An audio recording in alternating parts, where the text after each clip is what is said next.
What's up, ladies and gentlemen, and welcome back to another Fallout 4 E3 trailer analysis video. My name is Michael, and today we're going to be exploring the new armor customization system.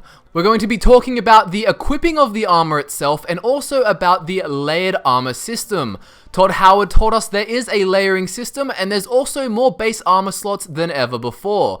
So to begin the topic of armor customization, let's have a look at the armored layer system that can be seen throughout the trailer. We see that the protagonist has a vault suit equipped, but also has all these light leather armor pieces to equip as well. If we go through the trailer, we can get a look at this layered armor system even more.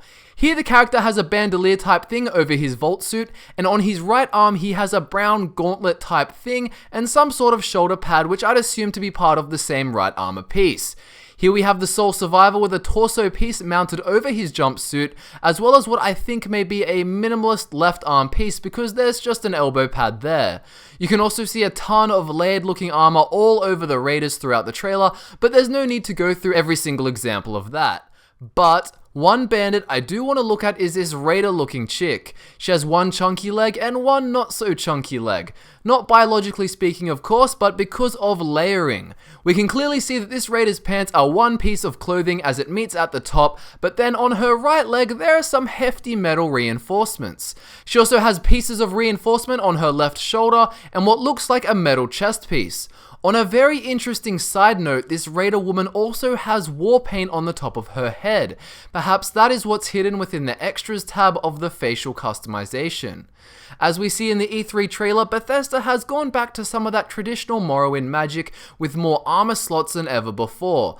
Ironically, we only had the choices of the body and head in previous Fallout games, and in Elder Scrolls this was of course upgraded, but now in Fallout we can customize everything, even in a way that isn't symmetrical. I think we can all agree that this is a nice touch. Living in the wasteland, it makes sense that armors don't come in perfect sets, but rather that in some situations you're going to have a leather left arm piece and a metal torso piece.